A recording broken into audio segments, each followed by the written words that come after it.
All right, here's what's up, Buckeyes over in Indiana. Probably there already. Boilers tomorrow at 1 o'clock.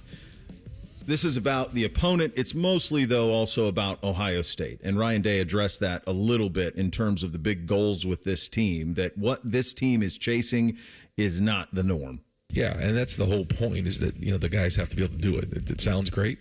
A lot of coaches want to do that, but it comes down to the players and the coaches being able to then take the message and put it on the field. And, what we're chasing is not normal. If we're acting normal like everybody else, then something's wrong. I mean, this is something that, you just have to chase. And when you come watch practice, I mean, it should look like the best practice in the country. If we want to be the best team, and each position is the same way, each coach. I feel like when I'm out there, coaching and someone comes watch practice, they should go watch the best coach in America, the best, three technique in the country, the best slot receiver. Like, that's our job every day, and we have to have that approach. Man, can you imagine that? Have you ever heard another coach say that? No, I haven't. I'm glad you. No. How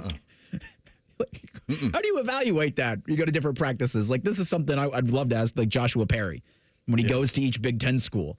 You go, all right, let's rank all 18 Big Ten teams. Who's the best practice coach in the country? Who's the best practice three technique in the country? So it's funny when I'm hearing Coach Day say that. I feel like that's something he heard Urban Meyer say before. I don't know. Maybe it's a Ryan Day thing, but I think it's like an Urban Meyer rubbing off on him. And it is interesting because as I hear him say that, and then I hear you, Reese, talk about that, when you go out to like high school practices, there's sometimes you can tell, right? Like, oh, these guys know what they're doing, or I'm not really sure what these assistant coaches do out here. And it is an interesting thing with them, and they, you guys have been out there at practice before. You've seen them. I'm pretty sure there's nobody in the country does it like Ohio State does. No, and I think you can talk like that, Reese, to your point about I've never heard a coach talk like that. I think you can talk like that when you won a national title and you look the way this team has looked. So my hunch is, we weren't listening to every press conference Nick Saban had at Alabama. That's felt like Saban to me more than even Urban. That's what that sounded like. That sounded like Saban at Bama of our standard is us. And this better be the best practice in the country. This better be this. It's better be all that. That's that. And the challenge with that is keeping that pressure manageable. Because pressure can burst pipes. So the critical thing for this team, and we'll have plenty of time to talk about it in 3 weeks, is when you get to that one, is not be too much, to not turn that pressure up too much, because then you burst. So that's the thing he's riding. He's riding a governor of pressure, and he just has to make sure that it doesn't go too far and you burst the pipes. And that's the one thing that makes me nervous about us talking about the march to Michigan, and there not really being another team that grabs your attention before then. And, there's things that I'm thinking like, well, I wonder if they're going to work on things that they have planned in 3 weeks. And part of me's like, no, don't do that at all. Don't even be thinking about that game right now because of what you mentioned. That pressure is it going to be at an all-time high the last week of November. It was last year. As soon as they beat you, it changed. You went all those years and they never beat you. And then as soon as they beat you the first time, it's like, wait, what is this? It was so, you could feel it last year. It was so unbelievably high going into last year's game. And I'm wondering in 3 weeks what it's going to, because it's going to feel more.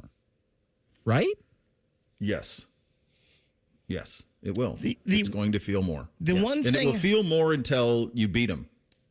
The one thing I wonder that could be different for this year's team is last year's team, you knew that was the last shot for Jack and Emeka and JT and Travion and all those guys. I wonder if some of the pressure is off because Julian and I know the pressure. I'm just saying, I wonder if it is a little different. Get your point. It's it for Sonny, though, and Arvell and Carnell, and, it's it for them. You think Sonny Styles thought he was going to walk out of here without gold pants? There's just no scenario where that's the case. And that's the challenge of all of this. Even with that, though, it doesn't have to be. It's going to be, but it doesn't have to be those guys you just mentioned's last shot. No, but I think you bring up a very good point in terms of it would be nice if there was another one that you could have attention. Like if UCLA was USC. Mm-hmm. If you played USC in 2 weeks, you'd still be probably 13.5 or 11.5, 10.5 point favorites, expected to win by a couple of scores. But it'd have your attention, and I think you're going to hear that next week. You're going to hear Ryan and his staff and the players talking very glowingly about UCLA and Nico Amalieva. That you're going to hear that a lot because they saw him. That's something that you can that resonates. They know how tough he was. My God, he broke his helmet and he kept playing here. Whatever you want to say about how they handled everything after that, that happened. So there's a respect thing there, and I think that's something that helps a little bit. This one's a little tougher now. Purdue has played better. They were very competitive at Michigan, lost 21-17. So they have played better. You want to go about your business. This is pretty remarkable. I guess we didn't play them much when I was traveling with the team back from 07 to 15. Didn't get to see these guys much in time. And I had forgotten that from 2009 to 2018, Ohio State and Purdue played 5 times in 10 years. They only played 5 times. Purdue won 3 of them. Purdue won over there. They always win over there. In 2009, they won 26-18. I have no recollection of that one at all. They won in overtime in 2011 over there, 26-23. And then, of course, 49-20 over there, Dwayne Haskins with that season over there when Rondale Moore and everybody went nuts. I mean, so they have that success. Now, this is not that team, and whatever their best is, you're going to get it, like all of that stuff. I've been over there for those games, and usually it's a Buckeye partisan crowd is usually the way that it goes. It's a lot of scarlet in that crowd is the way that it typically goes. So for Ryan and his team, it's about opponent, sure, but it's also about their own efficiencies. He weighed in on that of the standard being the standard and being efficient on offense and defense every single possession. When you're efficient and you're playing like that, a 3-score game can feel like it is way out of reach, where I feel like maybe in the past it was like, okay, we're just getting started on the game. But that's how you control the game, being able to run the football. And, when it's time to turn up the gas, we will. But I like the way we came out in the second half. I thought we were explosive. We came out, we attacked, and the guys executed well. Max Klare making his return. Of course, he was a Purdue Boilermaker. Do I have this right? His brother is still there? Yep. And so his brother's still there and actually played him? Go ahead, play this for Max. Yeah, that's right. That's pretty it's pretty unique, to say the least. And I've talked to him a few times. He's having a good time doing it too. So yeah, Luke Klare is the scout team Max Klare. That's pretty good. Max also weighed in on the difference between last year's Purdue team to this year's. Here he is on that. We haven't looked at that at all. A lot of new faces, pretty much a 90% turnover or whatever it was. So we actually watched a decent amount of them when we played Washington, because obviously the D coordinator there was my head coach last year. So, but yeah, this year, not at all from last year. So. Real quick on him, and I don't want him to catch. The intent isn't here for him to catch strays, but I thought that he would be a bigger component here this season. Just 21 for 210, just 1 touchdown. I really thought that he would be a true third wheel behind Smith and Tate. My hunch is some of this is just those two are so good, and you don't get that many plays and possessions, so there's not a whole lot of way of spreading it around.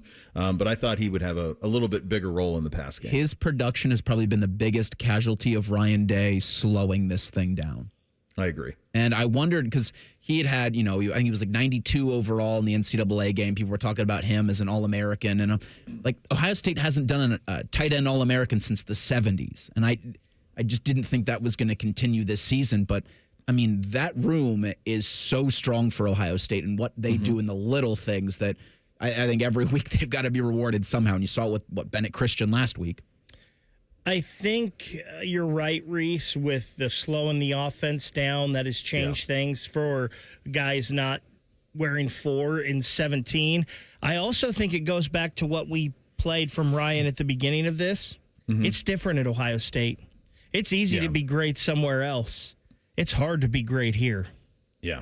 It's both. I think it's both those things. I think Ohio State's pace of play, because they're after something bigger, is just, I think that's the biggest thing. Like, even if I would have told you in July that Brandon Ennis, who's a captain, would go into the month, go into the last 4 games of the season with only 154 yards receiving, and he hadn't been hurt, you would have said that's nuts.